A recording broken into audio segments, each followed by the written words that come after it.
mwezi wa 6 mwaka 2025 ni sawa na tarehe 8 ya mwezi wa Dhulhijja mwaka 1446. Hii inamaanisha kwamba siku ya leo ya Jumatano ni yaumu tarwiya kwa wale ndugu zetu waliokwenda kutekeleza ibada ya haji. Na tunamwomba Mwenyezi Mungu Subhanahu wa Ta'ala awatakabalie wao, warudi katika miji yao wakiwa wamesamehewa madhambi yao, na sisi ambao hatujaenda, Allah Subhanahu wa Ta'ala atuwafikishe tuweze kuitikia wito wa Allah Subhanahu wa Ta'ala kutekeleza hii nguzo miongoni mwa nguzo za dini yetu ya Kiislamu. Tunachotaka kutanabahishana hapa katika mazungumzo yetu ya sasa hivi ni siku ya kesho Alhamisi ya tarehe 5 mwezi wa 6 2025, ambayo sawa na itakuwa na siku ya tarehe 9 mwezi wa Dhulhijja mwaka 1446. Siku hii inaitwa Yaumu Arafa, kama ambavyo siku ya leo Jumatano katika sheria kwa wale wanaotekeleza ibada ya haji inazingatiwa ni yaumu tarwiyati, na siku ya kesho inaitwa Yaumu Arafata, na siku itakayofuatia baada ya siku ya Arafa inaitwa Yaumun Nahri. Hizi siku zimepangana, hazipanguki hivyo. Sasa hii siku ya Arafa ambayo ni siku ya kesho insha Allahu Taala, siku hii kuna sunna tumewekewa sisi ya kufunga. Ni sunna, anayetaka kujikurubisha zaidi kwa Allah na kupata msamaha wa madhambi yake ni sunna kwake afunge siku hii ya Arafa, kwa sharti ikiwa yeye si katika wale mahujaji waliokwenda kutekeleza ibada ya haji. Yani ni mimi na wewe tuko nje ya viwanja vya haji pale. Sasa mzozo wa watu huku katika miji yetu ni kuwa siku ya Arafa ni lini? Yani katika maswali yanayochekesha katika safu za Waislamu, eti siku ya Arafa ni lini? Siku ya Arafa ni lini vipi? Na katika siku ya Arafa tayari iko wazi kabisa katika sheria. Mtume anasema sallallahu alayhi wasallam, alhajju Arafa, haji yote ni Arafa, yani kesho. Mtu akikosa kesho kusimama katika viwanja vya Arafa, hija yake arijojo, kama wasema vya Swahili. Yani hija ni Arafa, na hiyo Arafa ambayo ndio Mtume amesema alhajju Arafata, hija ni Arafa. Arafa hiyo ndio hiyo Mtume aliyosema siyamu yaumi Arafata, kufunga siku ya Arafa. Na dalili ya hayo ni kuwa maswahaba walipata shaka siku Mtume alipokuwa pale alhajju Arafa, na siku ile ndio siku Mtume kasema atakayefunga anasamehewa madhambi ya miaka 2. Maswahaba walipofika na Mtume pale kuonesha kwamba siku ndio ile, walipata shaka Mtume mwenyewe kafunga au hakufunga. Wakampelekea maziwa Mtume sallallahu alaihi wasallam akanywa, na watu vile vile wakanywa, wakajua kwamba Mtume hakufunga siku ile. Kwa hiyo funga haihusiki, na wale mahujaji wao wanatakiwa wale wapate nguvu ya kuweza kupambana na tukio lile. Sasa sisi tumekaa huku tunazozana siku ya Arafa ni lini, na kuna baadhi ya watu waje waambie watu kesho Alhamisi, kesho sio siku ya Arafa. Kesho Arafa ni tusubiri tarehe 9 yetu ifike sisi, wakati wana uhakika kwamba hiyo tarehe 9 yao mahujaji tayari washaondoka katika viwanja vya Arafa. Mwenyezi Mungu Tabaraka wa Taala siku ya kesho, kwa mujibu hadithi ya Mtume sallallahu alaihi wasallam, ndio atashuka katika wingu wa dunia. Inna Allah Tabaraka wa Taala yanzilu ashiyata Arafa. Mtume asema Allah Tabaraka wa Taala hushuka. Vipi ashuka? Ajua mwenyewe. Ashuka Allah Tabaraka wa Taala jioni ya siku ya Arafa, jioni ya siku ya kesho ya Alhamisi, kuzungumza na malaika wake. Nyinyi malaika, wale waja wangu mwaona, waona wamekuja, wanataka nini? Wale wanataka msamaha wako. Basi haya nimewasamehe, basi haya nimewarehemu, na rehema hizo na msamaha huo humpata kila mmoja insha Allah Tabaraka wa Taala, kwa wale watakaokuwa pembezoni ya miji hiyo, na wao vile vile wakafunga ile funga siku ile, ndio maana hupata lile pelepe angalau la kusamehewa ile madhambi ya miaka 2, kwa sababu siku ile Allah Tabaraka wa Taala usamehe sana na huacha watu sana huru na moto. Sasa kwenye hii kesi mara utatumiwa mavideo mengi na watu, Sheikh msikiza huyu anasema hivi. Sikiza bwana, siku ya Arafa ni moja duniani. Achana na hii kauli sijui kuna Arafa ya Nabii Ibrahim, sijui kuna Arafa ya Nabii Adam, sijui hizo Arafa zako ondoka nazo. Sasa tuzungumzie hizo, kama zipo 200 hizo hatuzungumzi hizo, tuzungumzia Arafa, alhajj Arafa ndio tuzungumzia hapa. Hija ni Arafa, na pale kwenye hija Arafa pale ndio tumetakiwa kufunga pale katika mwezi wa Dhulhijja. Hizo Arafa zako nyingine zote utajua nazo wewe, kana nazo pembeni. Tuzungumzia hapa mahujaji wakiondoka kesho, wewe ukafunga kesho kutwa, baba huna kitu.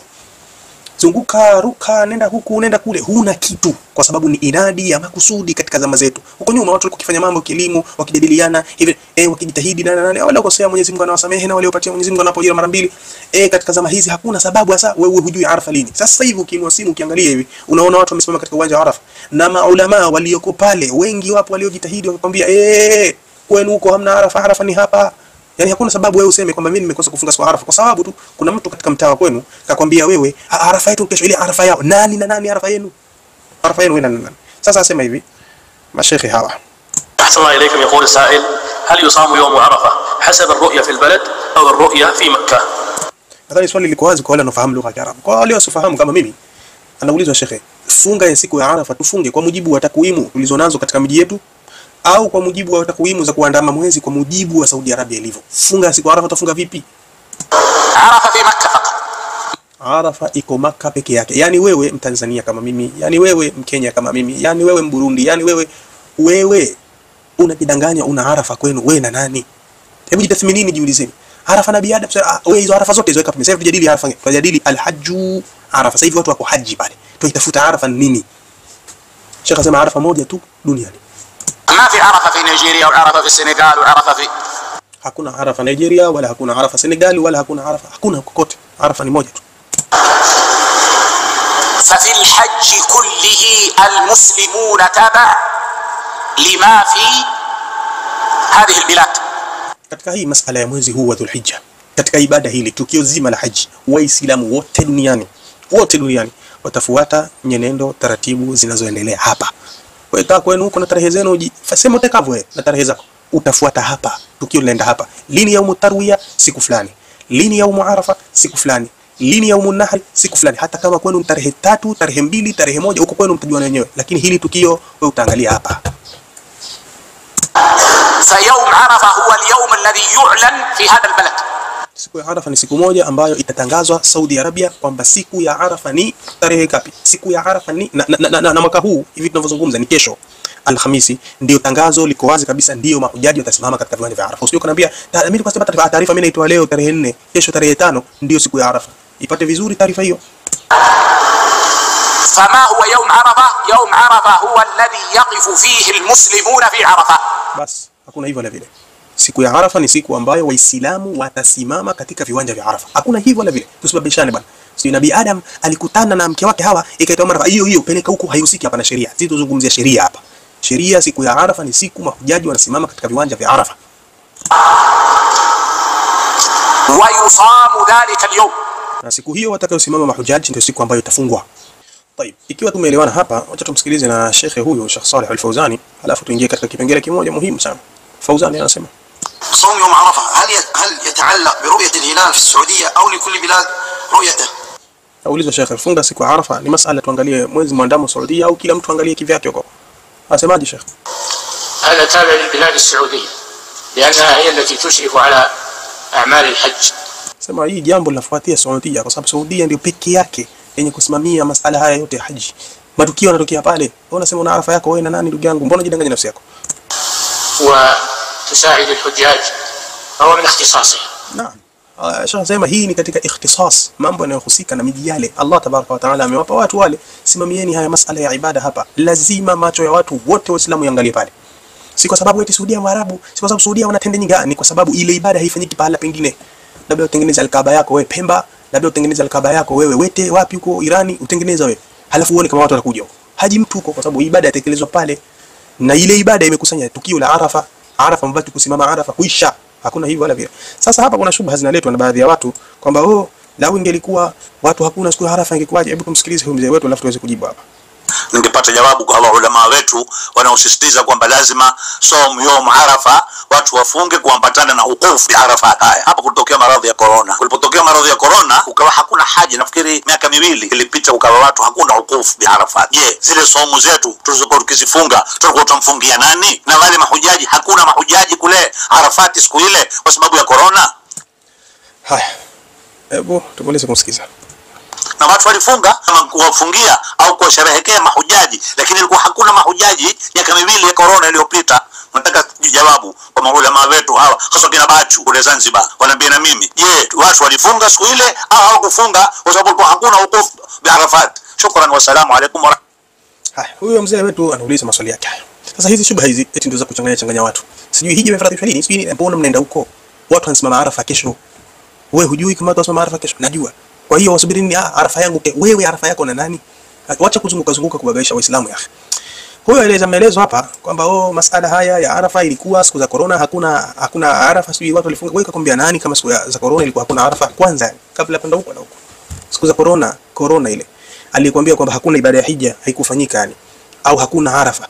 Nani kakwambia maneno hayo? السعودية إلى تقليص عدد الحجاج هذا العام بشكل حاد والاقتصار على حجاج من داخل البلاد وعدم السماح بالقدوم من خارجها لمنع تفشي فيروس كورونا. Maelezo yanasema Saudia imeweka idadi maalum, imepunguza sana idadi ya wahujaji kwenda katika kutekeleza ibada ya hija, na wakaweka kwamba wale wanaotoka nje ya Saudia hawaruhusiki kuja kutekeleza ibada ya haji, walioko karibu na Saudia ndio watakaotekeleza. Kilichofanyika ni kupunguzwa idadi ya mahujaji kwa sababu ya kuzuia kuenea corona, si kwamba hija hakuna. تاريخ الحج يكشف عن أن هذا الوضع لم يكن ربما الأول من نوعه. العرض التالي لزميل محمد رجيب. طيب, alhasil hili ni habari muhimu sana katika kituo kikuu cha Al Jazeera. Kinaonyesha kwamba si kwamba ilikuwa hakuna haji. Haji iko, ilifanyika, lakini waliruhusiwa kufanya watu kidogo. Na ukiangalia matukio mbalimbali utaona haya yanaonyesha hivyo. Angalia namna watu walikuwa wakifanya tawafu, watu kidogo sana, wamepewa gap hivi mastep na nini.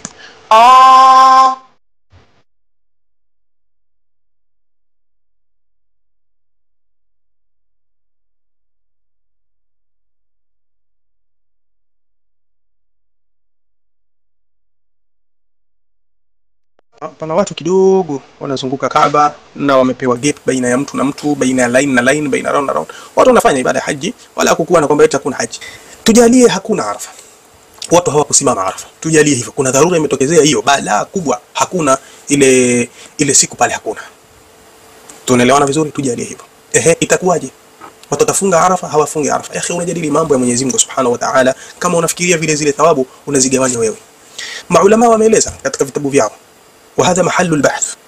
Karne nyingi kina Ibn Kathir wameeleza ilitokezea matukio huko nyuma yakapelekea watu kuakhirisha matukio ya ibada za haji. Watu watafunga masiku haya 10, tumeambiwa tufunge yote sisi haya masiku ya walayali na ashir, haya masiku haya. Kwa hiyo tutasubiri siku ya mwezi wa Dhulhijja umeingia, tutaanza sisi kufunga kama kawaida ibada yetu. Si ndo hakuna hiyo ibada ya hija? Hakuna. Sasa kesi ni ndogo tu. Sisi Waislamu dini yetu ni nyepesi alafu nzuri. Sisi dini yetu ni nyepesi halafu ni nzuri. Dini yetu inasema ikiingia masiku haya mwezi wa Dhulhijja, masiku 10 haya mwanzo, ma min ayamin al-amalu salih ahabbu ila Allah fihinna min hadhihi al-ashr. Kwa masiku haya 10 tutafunga siku ya kwanza, siku ya pili, siku ya tatu, mpaka ikifika siku ya 9 imo katika haya masiku 10 sisi tunafunga. Sasa Allah tabaraka wa taala atatulipa vipi ujira wa kwamba ile siku ni siku ya Arafa, yaumu Arafa, au si siku ya Arafa? Hii ipo katika mikono yake. Allah subhanahu wa ta'ala anasema inna rahmatallahi qaribun minal muhsinin, hakika rehema za Allah tabaraka wa taala zipo karibu sana kwa wenye kutenda wema. Na katika nyingine, inna Allaha la yudhi'u ajra almuhsinin, Allah subhanahu wa ta'ala hapotezi, shika hii kitu, Allah hapotezi ujira wa wenye kutenda wema. Kwa sababu tumetenda wema, tumezifunga siku zote hizi, na ile siku ya 9 iliyotakiwa iwe ndiyo mahujaji wanasimama, lakini hawakusimama kwa sababu ya dharura mbalimbali za kilimwengu. Siku ile haipotei. Allah anasema inna Allaha la yudhi'u ajra almuhsinin, Allah hapotezi ujira wenye kutenda mema. Wallahi ujira ule upo. Vipi atatulipa? Atajua yeye. Moja hiyo. Pili, Allah anasema inna rahmatallahi qariba min almuhsinin, hakika rehema za Allah tabaraka wa taala zipo karibu mno na wale wenye kutenda mema. Idhan tujalie isitekelezeke ibada ya hija, utajua kuna dharura, na sheria inasema dharura zinaendewa kwa kiasi cha uwezo wake. Yani mazingira yanapopeleka bwana, watu wameambiwa wakitaka kuswali katika masharti ya swala lazima kustiri utupu, kustiri uchi. Lakini ikitokezea mtu hana nguo hata moja, hata kipande hana cha kujistiri uchi wake, sheria inasemaje? Rudi kwenye vitabu vya fiqh, ataswali vivyo hivyo kwa mujibu wa hali yake alionayo. Au ameungua na moto mwili mzima, hawezi yeye kuvaa nguo, inabidi awe hana nguo, mtupu, ataswali vivyo hivyo kwa hali yake. Utakuja kunambia kwamba haikubaliwi swala yake kwa sababu yuko uchi ule. Huu wakati wa dharura, ikimalizika ile dharura atarudi kuswali kama kawaida. Hivyo hivyo ikiwa hakuna hija, haijatekelezeka, tutafunga siku zetu kama kawaida tulivyoambiwa, walayali na ashir. Halafu hiyo kazi ya ujira atanipa nani? Tumfungia nani? Hii ni kazi Allah subhanahu wa ta'ala. Pointi hapa ni ishu kwamba Arafa twajua kesho, hakuna dharura kwamba hija imeakhirishwa, hakuna hatua kesho kama huu mwaka tulionao. Kesho Alhamisi, wewe wajua, okay. Ingelikuwa hujui hija hakuna, okay, kesi nyingine mbali. Wewe wajua kesho, mbona hufungi kesho? Ndio pointi iko hapa. Kwa hivyo haya masala tunakwenda nayo kwa mtindo huu. Huyu mzee wetu ameuliza swali hili, ana maelezo mengi ametoa, lakini naona hili swali kidogo lilileta shubha. Watu wameniambia hapa, ustadi, hapa inakuwaje siku za corona? Kwanza corona hapa sisi tulifunga tukiwa tunaona watu wale pale wanafanya ibada ya hija, watu wachache wamefanya ibada ya hija, na ikitokezea hakuna, basi pia maelezo ni hayo, tutafunga kama kawaida sisi kwa mujibu wa kalenda. Mwezi umeandama, tunakwenda nayo kalenda vile vile. Siku 10 hizi za mwanzo tumeambiwa tufanye ibada, tunafunga kama kawaida, hatuna shida sisi katika masala haya. Natumai insha Allah itakuwa nimefanya kile nilichotaka kusudia kufanya, kuondosha dhima kwangu. Mavideo mengi natumiwa katika hizi siku, lakini alhamdulillah afya ilikuwa haiko vizuri, lakini sasa kidogo nimerecover, naweza kuzungumza insha Allah video moja baada ya moja, insha Allah zitafuatia hapo mbele. Lakini mbona nianze na hii kwa sababu hii ina wakati maalum. Kesho Hivi tunavyozungumza ile tukio ni kesho. Kesho ndio siku ya Arafa, my friend, usije ukakosa kufunga kwa sababu tu watu wamekwambia Arafa Nabii Ibrahim, Arafa zamani, Arafa makani. Arafa kesho. Yani kelele zote hizi kapembeni. Kesho ndio watu wanasimama Arafa pale. Pale wanasimama. Yani wewe unaona hivi wale pale wamesimama alafu unaambiwa Arafa kesho. Nani atakayekubali hivyo? Hakuna atakayekubali hivyo. نكتفي بهذا القدر والله تعالى أعلى وأعلم. سبحانك اللهم وبحمدك نشهد أن لا إله إلا أنت نستغفرك ونتوب إليك والحمد لله رب العالمين. Kalela Online TV, elimu ya dini, tiba ya jamii.